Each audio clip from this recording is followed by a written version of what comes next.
Muy buenas noches, gracias por acompañarnos. Índice Económico, me da muchísimo gusto saludar a Darío Celis. Darío, ¿cómo estás? Muy buenas noches. Bien, María Elena, muy buenas noches a ustedes. Pues comenzamos con mucha información que le hemos preparado. Quédese con nosotros que esto le va a interesar y por supuesto porque le pega a su bolsillo.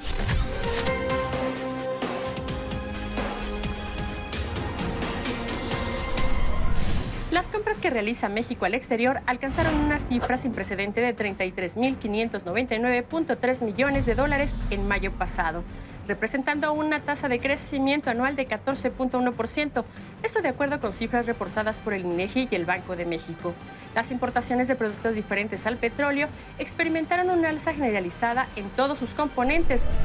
El negocio del transporte de mercancías por barco en México ha comenzado a naufragar, pese a que tiene costos hasta 44% más bajos que el transporte de carretera. El tráfico marítimo, también conocido como cabotaje, perdió 4.8% de participación en el traslado de mercancías en México al primer cuatrimestre de 2017 frente a igual lapso de 2012, al ubicarse en 21%. Google sufrió su mayor derrota antimonopólica hasta la fecha, luego de que las autoridades de la Unión Europea le impusieran una multa récord de 2.700 millones de dólares por distorsionar los resultados y favorecer a su comprador de precios, esto frente a servicios de buscadores de compras más pequeños. La sanción equivale al 3% de la facturación de Google. Facebook alcanzó los 2.000 millones de usuarios mensuales, un 17% de aumento desde el año anterior. La cantidad de usuarios es mayor que la población de cualquier país del mundo y representa más de un cuarto de la población mundial de 7.500 millones de personas. Por fin, después de 20 años, el gas natural comienza a abrirse en territorio nacional. Vamos a ver esto que le preparamos.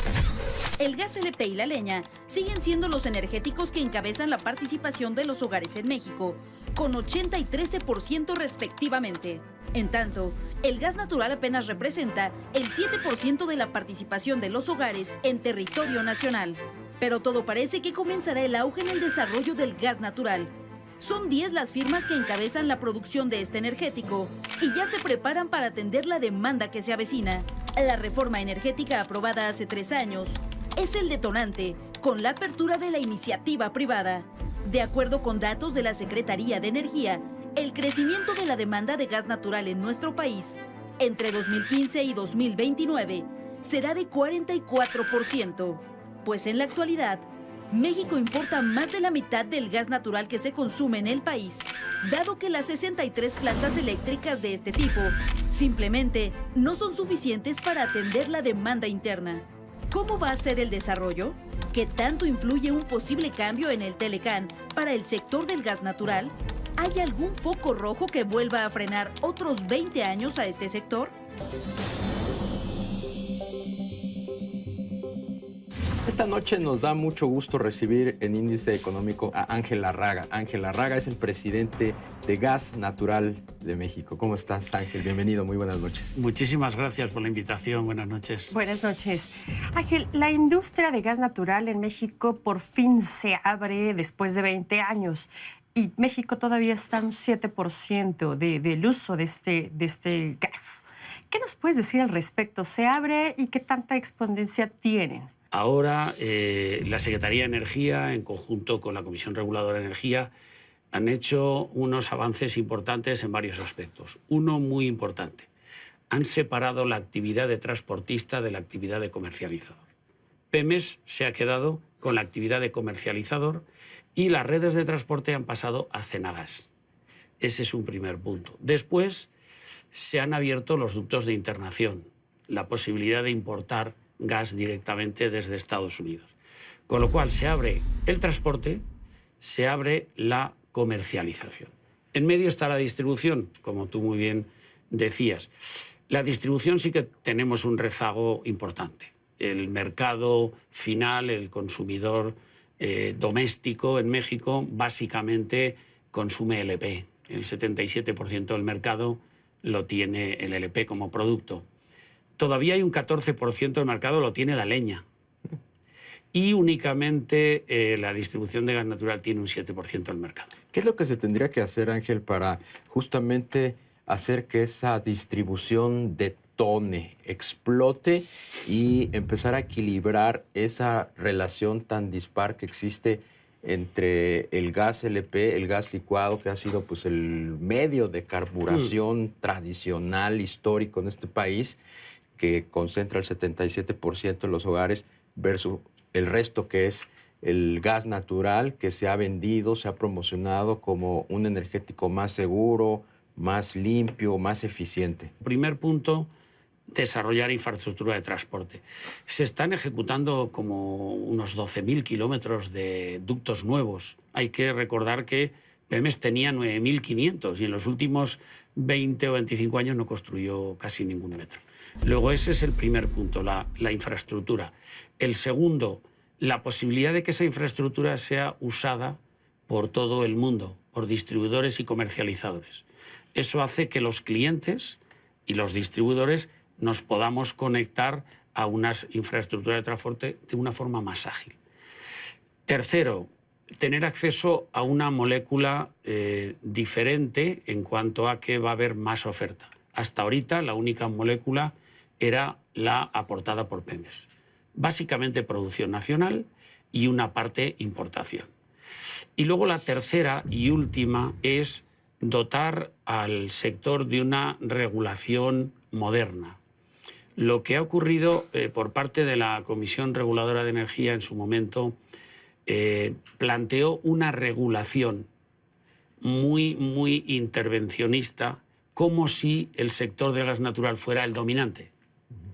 Y nos encontramos con un sector que no es el dominante, porque el dominante es el LP, y una regulación que no es simétrica. ¿Qué tendría que tener esta regulación? Pues tendría que ser una regulación tremendamente ágil, es decir, que permita competir al LP y al gas natural en igualdad de condiciones. ¿Pero qué se requeriría poner entonces en la regulación o en la ley? Más que poner, lo que se requiere es aligerar y hacer una regulación que sea mucho más ágil para que se puedan construir las infraestructuras. Fiscal, en inversión. No, regulatoria desde el punto de vista de la Comisión Reguladora de Energía. La Comisión Reguladora de Energía tiene que plantearles un escenario regulatorio para recuperar las inversiones a los inversionistas que sea real, para que el inversionista pueda recuperar las inversiones y a su vez competir con el LP. Porque siempre la decisión la tiene el cliente. O sea, lo que hay que hacer es infraestructuras a disposición del cliente.